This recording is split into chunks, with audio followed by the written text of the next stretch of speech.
지금부터 우리 당의 강미정 대변인의 어제의 기자회견과 관련해서 말씀드리겠습니다.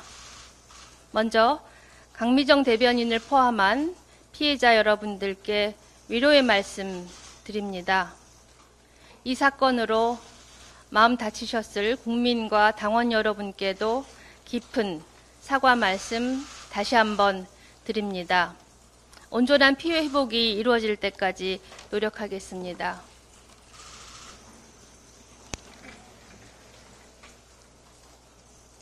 다시 한번 사죄 말씀드립니다.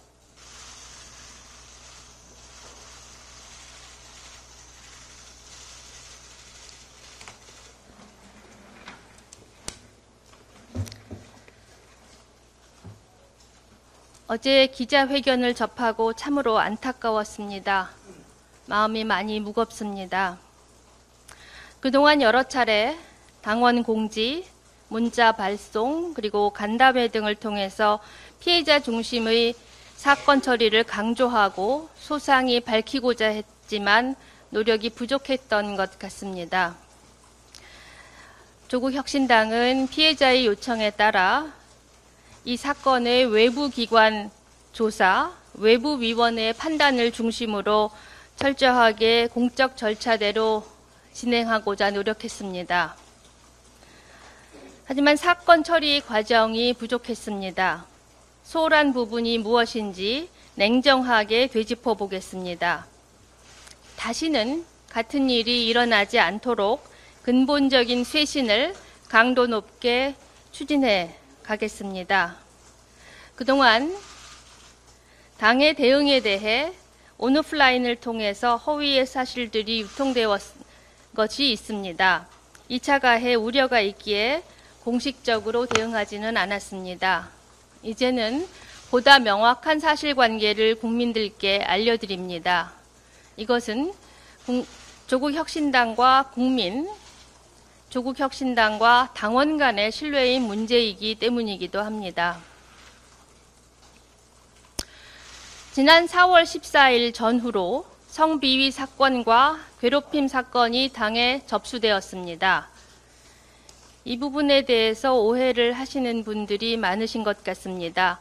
성비위 사건은 두 건으로 두 사건 각각 피해자 1명, 가해자 1명입니다. 해당 피해자와 가해자는 모두 서로 다른 인물입니다. 직장 내 괴롭힘 사건은 한 명의 피해자가 다수를 가해자로 지목했습니다. 조국혁신당은 사건 접수 후 절차를 진행하는 과정마다 피해자 측의 요청을 반영하기 위해 노력해왔습니다. 피해자 측 요구에 따라서 외부 기관에 조사를 의뢰했고 피해자 측의 제안을 받아 인권 향상 특위를 구성했으며 피해자 측 추천 인사를 매번 참여시켰습니다. 첫째, 피해자 측과 협의한 외부 기관이 철저하게 조사했다는 말씀을 드립니다. 우리 당 윤리위원회는 두 건의 성비위 사건이 접수된 직후 윤리위원회 위원 중 가해자와 친분이 있는 위원을 모두 제척하고 철저히 외부 위원들로만 심의 과정을 진행했습니다. 또한 두 건의 조사를 모두 외부 기관에 위임했습니다. 직장 내 괴롭힘 사건은 초기에 당의 공적 체계에 따라 당내 기구인 인사위원회에서 조사를 진행했습니다. 객관적 조사를 위해 피해자 측에 외부 조사 의향을 물었고 사무직 피해자와의 협의를 거쳐 조사를 맡길 노무법인을 선정했습니다. 또한 한국공인노무사회 임원 출신의 노무사를 인사위원회 회의 과정에 참여하게 하여 자문 절차도 거쳤습니다. 둘째, 모든 사건을 외부 기관의 판단에 따라 조치했습니다. 윤리위원회는 두 건의 성비위 사건의 가해자 2명을 모두 중징계했습니다. 우리 당의 징계 수위는 경고, 당직정지, 당원권정지, 제명 순으로 정해져 있습니다. 이번 성비위 사건 가해자 1명에게는 최고 징계 수위인 제명, 다른 1명은 두 번째 수위인 당원권 정지 1년이 각각 적용되었습니다. 윤리위원회의 최종 징계 결정은 외부 기관의 의견을 100% 수용했습니다. 직장 내 괴롭힘 사건은 노무법인의 조사 결과 사무직 피해자의 11가지 괴롭힘 신고 가운데 1개는 인용, 10개는 기각되었습니다. 가해자로 신고된 다수 중 1명은 최종 가해자로 인정되었습니다. 당은 이 건에 대해서도 외부 조사 결과를 100% 수용하였고 인용된 신고 내용의 가해자 1인에 대해 감봉 조치로 징계 확정하였습니다. 참고로 사무직 피해자는 동일한 내용을 지방노동청에도 신고를 했습니다. 노동청의 사건 처리 결과는 우리 당의 판단과 같았습니다. 셋째, 피해자 측이 요구한 절차 점검을 위한 인권특위를 구성했습니다. 지금까지 말씀드린 사건 자체에 대한 조사와는 별도로 우리 당의 사건 처리 절차에 문제가 없었는지, 그리고 당의 조치 과정은 적절했는지를 검토하고 그에 따른 개선 방안을 마련하기 위해 지난 5월 15일 인권 향상 및 성평등 문화혁신특별위원회를 발족했습니다. 민변 회장 출신으로 여성 및 인권 활동으로 저명하신 정연순 변호사를 위원장으로 모셨습니다. 특위는 피해자 측에서 추천받은 위원 2명을 포함하여 위원장까지 5인 전원을 외부 위원으로 구성했습니다. 다른 외부 위원 2분은 저희 당 추천이 아니고 위원장께서 추천하신 분입니다. 특위는 40여일간의 활동을 통해 성비위 및 직장 내 괴롭힘 처리에 관한 표준 지침을 제정하고 전문성과 독립성을 갖춘 고충 상담 체계를 구축할 것 등을 권고했습니다. 넷째, 피해자 측 추천위원을 포함해 특위의 권고사항을 이행하는 TF를 구성했습니다. 피해자 측으로부터 위원을 추천받아 지난 7월 7일 인권 향상 및 성평등 문화혁신 권고사항 이행 TF를 구성했습니다.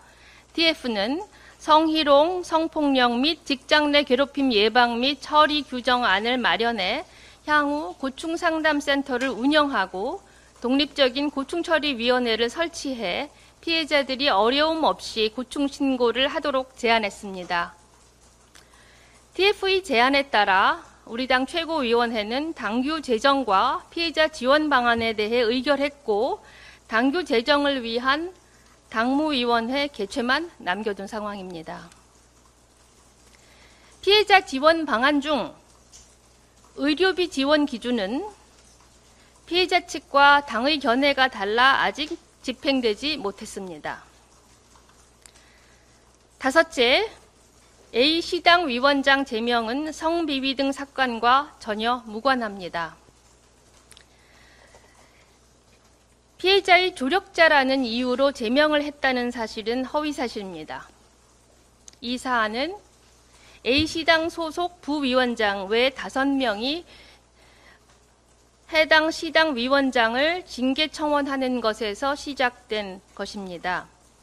A시당 위원장이 당헌 규정을 위반하여 권한 없는 자치규칙 제정을 시도하고 유권 해석을 허위로 주장한 점, 위원장 권한을 이용해 조직 재편을 시도하고 자치규칙 제정 안건에 반대 의견을 개진한 운영위원을 해촉한 점 등을 사유로 징계 요청이 당에 접수되었습니다. 해당 위원장은 당 윤리위원회 조사를 수차례 거부했고 오히려 당대표 권한대행인 저와 당직자들을 윤리위원회에 제소했습니다. 윤리위원회는 A 위원장에 대해서 이 사항 관련해서 심의하여 제명 의결을 했습니다. 그동안 성비위 사건 피해자들을 만나고자 여러 차례 시도를 했습니다. 그중 한 분은 직접 만나 위로를 전하고 차분히 말씀을 나눴지만, 다른 분은 시간 약속이 맞지 않는 등 재차 연락을 했으나 소통이 중단되었습니다. 이상과 같은 당의 조치 과정에서 국민들께 충분히 알리지 못했습니다. 송구합니다. 성비위 사건의 특성상 많은 사람이 알수록 2차 가해의 우려가 높다는 점은 국민 여러분께서 더 잘 알고 계실 것입니다. 다만 저희 당의 당원 여러분께는 주요 결정 사항이 있을 때마다 조치 과정에 대해 문자 메시지 그리고 간담회 등으로 설명을 드려왔습니다. 조국혁신당은 이번 사안을 뼈아픈 교훈으로 삼겠습니다. 앞으로도 성비위와 괴롭힘 사건에 대해서는 무관용 원칙으로 단호하게 대응하겠습니다. 감사합니다.